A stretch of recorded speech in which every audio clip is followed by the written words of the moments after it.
Hello everyone. So today we are going to study about voltage divider biasing of junction field effect transistor. Before we go into that, I would like to explain you the basics of a field effect transistor. So field effect transistor is a 3-terminal device with the terminals gate, drain and source. It is a unipolar device. That means that only the majority charge carriers participate in its functioning, and it is a voltage controlled current device wherein the input voltage VGS controls the output current ID. The peculiar characteristics include small size, high input impedance, this is a very important characteristic, and the low power consumption. Now, let's look into some terms which are very important as far as the analysis is concerned. So for G, we mean gate, S is source, D is drain. ID is the drain current, VGS is the gate to source voltage, and VDS is the output voltage or the voltage across the field effect transistor. Now, there are a few terms which remain constant or are the characteristic properties of a particular FET. By that, I mean VDD, which is the external DC voltage supply, which remains constant throughout the analysis, VP, which is the pinch off voltage, and IDSS, which is the drain current when the VGS is equal to 0. These two terms are particular characteristic of a FET. Like when you buy a FET from a market, these two are marked on that FET. The value of these two is marked on that FET. The third most important is the Shockley's equation, which is ID equal to IDSS into 1 minus VGS by VP, the whole square. This is a very important equation. Now let's look at the voltage divider bias circuit. So we are going to perform the DC analysis for the biasing. So that is why the coupling capacitors in this circuit, that is the input capacitance, output capacitance and the bypass capacitance, they will get open circuited. We are considering a common source configuration, and the speciality of this is that the output is 180 degree out of phase. That means that the output wave will be amplified, but it will have a phase difference of 180 degrees as compared to the input wave. Now we are also considering only N channel JFET here, and for that the pinch off voltage VP is always negative. Now friends, the question arises, why is biasing needed? So the main reason why we need biasing is to obtain the Q point or the operating point. Now this operating point is nothing but a central value. But why do we need a central value? Let me explain you with a daily life example. If you're playing a game of tennis and you're going to receive a ball from your opponent, so you don't know which side will the ball go, right side of the court or the left side of the court. So what you do is you station yourself in the center of the court so that wherever the ball comes, you can move accordingly. So the central positions gives you a stability to stay in the game. So similarly, a central value of operating point is desired for the stable operating of the transistor. Now, why voltage divider biasing is again a question. So this is the most commonly used technique of biasing. Now why is it used most commonly? That I'll tell you at the end of the video once we do the analysis. Because it is a DC analysis, we are going to open circuit all the capacitances here. So after open circuiting them, we get the input, we get the equivalent circuit, which looks something like this. Here I have open circuited all the capacitances, but this is a bit confusing circuit because of this extra wires. So I have made an equivalent circuit with only the required components and no extra wires. We're going to use this circuit for the further analysis. Now we are considering this circuit for the analysis. Before we go to the actual input and output equations, we need to figure out whether R1 and R2 are in series or they are in parallel. So that what I have done is I have considered the current through R1 as I1, the current through R2 as I2, and the current in this branch, because it is going towards the gate terminal, I have considered it as IG. But friends, I told you in the beginning that the input impedance is very high for the FET. So that is why what we consider is the gate current equates to 0. So now let's apply KCL, that is Kirchhoff's current law, at the node VG. So according to that, according to KCL at VG, we have I1, that is the incoming current, is equal to IG plus I2, which are the outgoing currents. But as I said, IG is equal to 0 owing to the high input impedance.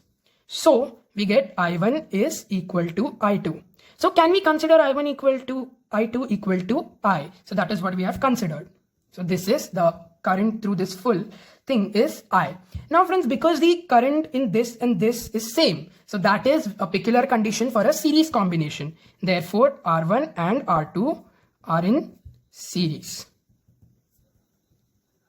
This is what the inference we get from I1 equal to I2. Now, because R1 and R2 are in series, the equivalent resistance is R1 plus R2. Now friends, if I want the current equation for the current running from VD to ground by Ohm's law, I'll get I is equal to VDD by R, which is equal to VDD by R1 plus R2. So this is what we have got.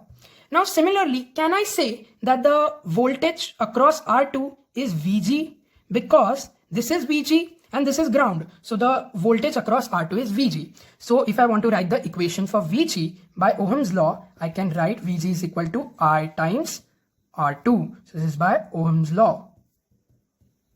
So by this equation, I have I is equal to VDD by R1 plus R2. So VG is VDD by R1 plus R2 into R2. So this is my equation for VG. Based on the previous slide, we have seen that VG is the voltage across the resistance R2. So now we are going to derive the equations for the input voltage, that is VGS, and the output voltage, that is the VDS. So now this is the input loop and this is the output loop. So in input loop, applying KVL, that is the Kirchhoff's voltage law, I'm going to get VG minus VGS minus ID RS is equal to 0. You can see VG minus VGS minus ID RS is equal to 0. So I get VGS, that is the input voltage, is equal to VG minus ID into RS. So this is our input loop equation. Now in output loop, applying KVL, that is the Kirchhoff's voltage law, output loop is from VDD to ground. I'll get VDD minus IDRD minus VDS minus ID times RS is equal to 0. You can see VDD minus IDRD minus VDS minus IDRS is equal to 0. So when I arrange it a little bit, rearrange it, I'll get VDS, that is the output voltage, is equal to VDD minus ID times RD plus RS. So this is my output loop equation. Now we're going to look at the transfer characteristics of the voltage divider biasing of JFET. For that, on the x-axis we have the drain current, and on the y-axis we have the voltage between gate to source, so that is VGS. So we have one equation, ID is equal to IDSS into 1 minus VGS by VP square, which is nothing but the Shockley's equation I told you in the beginning. So when I put VGS as 0 in this equation, I get ID as IDSS. When I put VGS as VP by 2 in this equation, I get ID as IDSS by 4. And when I put VGS as VP, I get ID as 0. So accordingly, I'll plot it here. And as I told you, VP is negative for a N-channel JFET. So I get these points and I'm going to join these points to obtain the transfer characteristics curve for the JFET. So this is the curve. And now we want a Q point. For that, we have another equation that we found in the last slide, which was nothing but the input equation, which is VGS is equal to VG minus IDRS. This is your x-axis, this is your y-axis, and these are your constants. So now, when I rearrange this equation, I get ID is equal to minus 1 by RS times VGS plus VG by RS, which is in the form of y is equal to mx plus c. So we are going to get a straight line for which the y coordinate is somewhere on the y-axis. I'll take this as that point, which is VG by RS.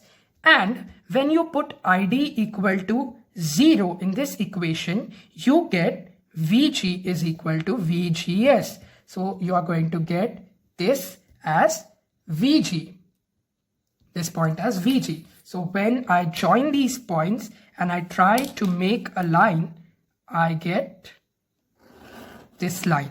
This is nothing but your load line, or it is also called as bias line. So this is, and where the point where your transfer curve meets this line is nothing but your Q point. This is your Q point.